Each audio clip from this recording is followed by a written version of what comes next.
And it's sort of comical how you think that you've made a choice that exempts you from the fashion industry when in fact you're wearing a sweater that was selected for you by the people in this room from a pile of stuff. Welcome to Watch Mojo, and today we're counting down our picks for the top 10 actors who could never be replaced in a movie role. I drink your milkshake.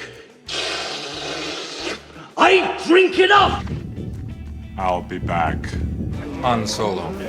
I'm Captain of the Millennium Falcon. For this list, we're looking at beloved live-action movie roles that could never be performed by another actor. Who do you think is the most irreplaceable? Let us know in the comments. If you like what you're hearing, be sure to check out the full song at the link below.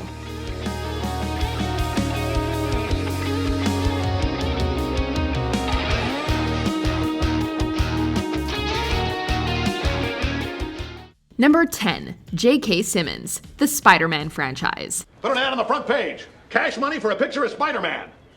He doesn't want to be famous, and I'll make him infamous. J.K. Simmons was born to play J. Jonah Jameson. It was just one of those casting decisions that seemed to come from the movie gods. In fact, the casting proved so perfect that Simmons briefly reprised his role as Jameson in Spider-Man Far From Home, making him the first live-action actor to cross superhero universes. Perhaps it was a loving acknowledgement that he can never be replaced. The gruff voice, the mannerisms, the dripping sarcasm, all are played to absolute perfection by Simmons, and all helped audiences fall in love with the character, despite the fact that he is less than kind to poor Peter Parker. They're crap. Crap, mega crap. I'll give you $200 for all of them.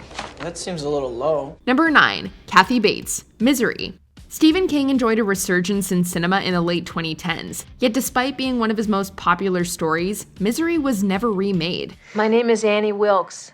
I'm number one fan. Yes, that's right. I'm also a nurse. There's probably a good reason for that, and that reason is Kathy Bates. At the time the movie was released, Bates was an accomplished stage actress who had yet to make her breakthrough in film. Misery changed that and made her a star. Misery Chastain cannot be dead. Annie, in 1871, women often died in childbirth.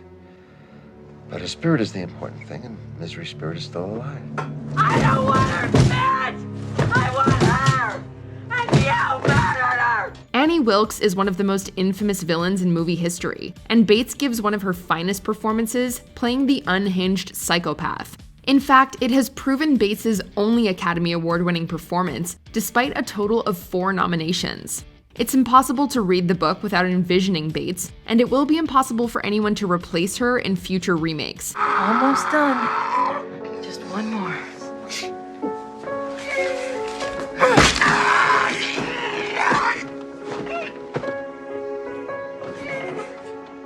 God, I love you. Number 8, Arnold Schwarzenegger, the Terminator franchise.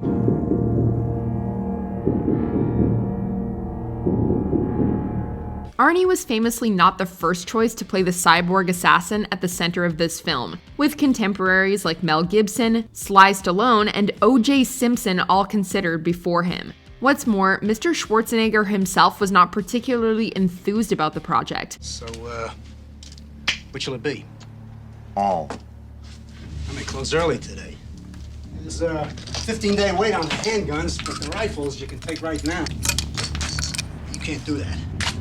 Wrong. But after he managed to charm director James Cameron, Schwarzenegger became an integral cog in the Terminator franchise. And conversely, the franchise became a key moment in Schwarzenegger's career. I swear I will not kill anyone. Why you'd program a cybernetic android to have an Austrian accent, we're not quite sure. But now that the T-800 has one, we wouldn't have it any other way. I'll be back. Number 7, Daniel Radcliffe, Rupert Grint, and Emma Watson, the Harry Potter franchise. Let's give a big hand to the casting team of this franchise, because they absolutely nailed it. I award Gryffindor House 60 points. Every single character is impeccably cast, from the iconic professors down to the insignificant students who make one-time appearances. But the biggest task of all was finding the actors to embody the 3 main characters. The books were widely adored and enormously popular, and finding performers who could satisfy millions of imaginations must have proven an incredibly stressful task. In fact, the original casting director, Susie Figgis, reportedly quit in frustration. The results were well worth the trouble, as Radcliffe, Grint, and Watson made the perfect Harry, Ron, and Hermione. The monster had killed somebody, Ron. What would any of us have done? Look, Hagrid's our friend. Why don't we just go and ask him about it? That would be a cheerful visit. Hello, Hagrid. Tell us, have you been setting anything mad and hairy loose in the castle lately? Whatever the future holds for Harry Potter, these three will remain irreplaceable. That felt good. Not good. Brilliant. Number 6, Robin Williams, Mrs. Doubtfire. Hello! Ah! Oh, I'm sorry to frighten you, dear. I must look like a yeti in this get-up. Robin Williams starred in some memorable films throughout his career, but no one else could as brilliantly do what he did in Mrs. Doubtfire. Williams plays Daniel Hillard, a divorced man who undergoes a massive physical transformation and pretends to be an elderly nanny so he can spend time with his children. I must tell you, there would be a little light cooking required. Oh, I don't mind that, dear. I'd love some heavy cooking. But I do have one rule. They'll only eat good, nutritious food with me. And if there's any dispute about that, it's either good, wholesome food or empty tummies. Williams shines as both Daniel and Mrs. Doubtfire, with most of the movie's humor being derived from his antics as the sweet old woman. The simple comedy was the second highest grossing movie of 1993, which is a testament to the incredible drawing power of Williams. Look at this! My first day as a woman, I'm getting hot flashes. The performance would also earn Williams his final Golden Globe, minus the Cecil B. DeMille Award in 2005. It's a legendary performance from a legendary actor. Oh, how lovely. One big happy family. I wouldn't miss that for the world. Should be smashing good fun. Number 5, Jim Carrey, The Mask. Spoken!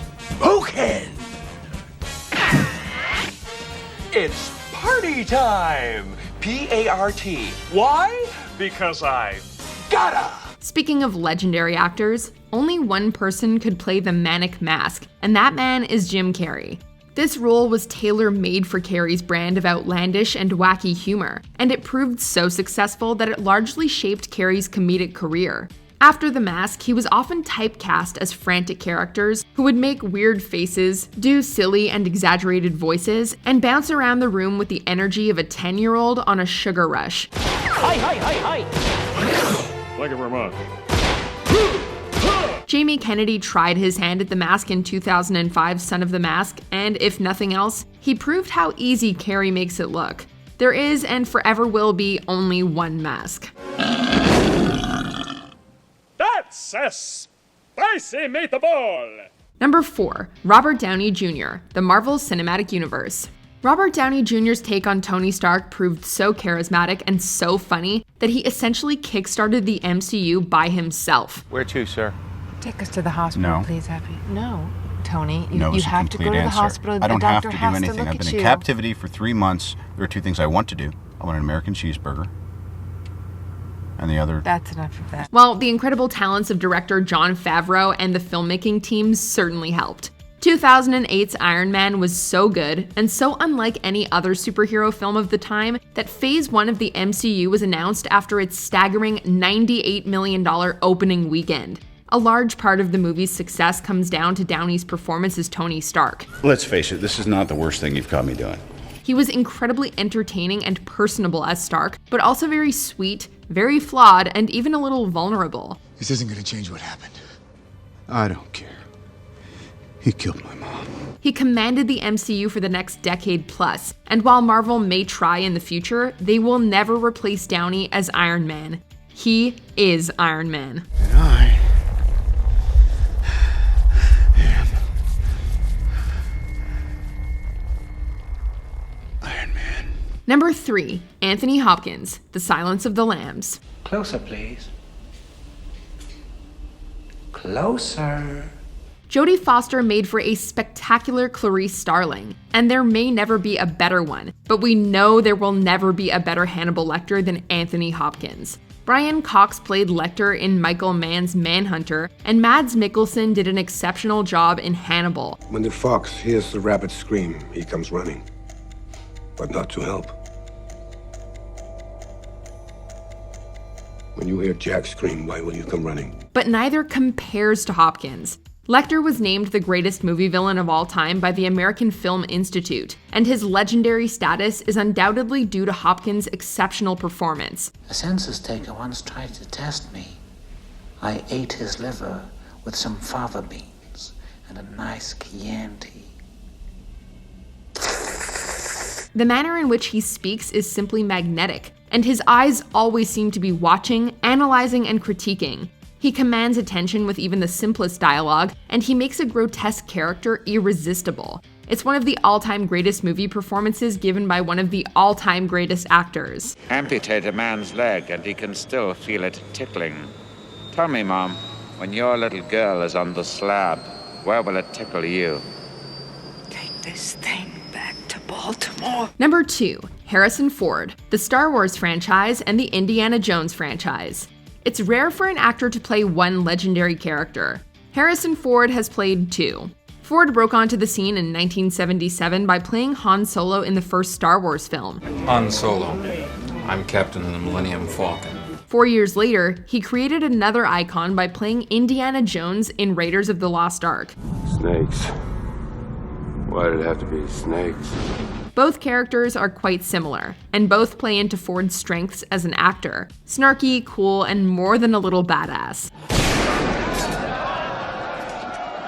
Ford established himself as one of the funniest, one of the most charismatic, and one of the toughest actors of his time, and he later reprised both roles in The Force Awakens and The Kingdom of the Crystal Skull. Both characters are irreplaceable cinematic legends.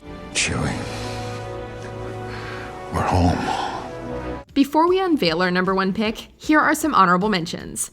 Ian McKellen, the Lord of the Rings franchise. McKellen's performance as Gandalf was magical. A wizard is never late, Frodo Baggins.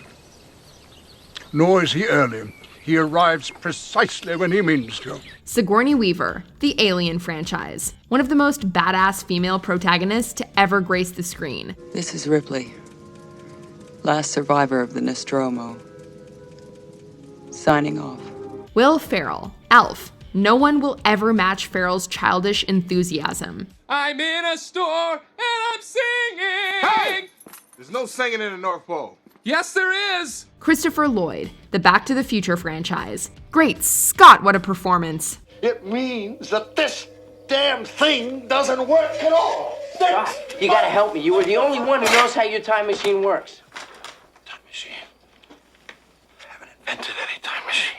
Before we continue, be sure to subscribe to our channel and ring the bell to get notified about our latest videos. You have the option to be notified for occasional videos or all of them. If you're on your phone, make sure you go into your settings and switch on notifications. Number 1, Marlon Brando, The Godfather. You don't offer friendship. You don't even think to call me Godfather. Instead, you come into my house on the day my daughter's to be married and you ask me to do murder. Money. It's unlikely that the Godfather films will ever be remade, considering their monumental stature. But if they are, then the next Vito Corleone certainly has his work cut out for him. Considered one of the greatest actors of all time, Marlon Brando stole the show as Don Corleone, complete with his now signature whispery voice. Vito's intonation, mannerisms, and dialogue all became iconic pieces of movie history, and he remains one of the most parodied and recognizable movie characters. When did I ever refuse? Except one time. And why? Because I believe this drug business is going to destroy us in the years to come. Brando won his second and final Academy Award for playing Vito Corleone, and while Robert De Niro did an exceptional job as a younger Vito in The Godfather Part 2, the elderly iteration will forever belong to Brando. Someday, and that day may never come, I'll call upon you to do a service for me. But until that day, accept this justice as a gift on my daughter's wedding day. Do you agree with our picks? Let us know in the comments. And hey, if you're a fan of the song playing right now, be sure to check out the music video for it right here.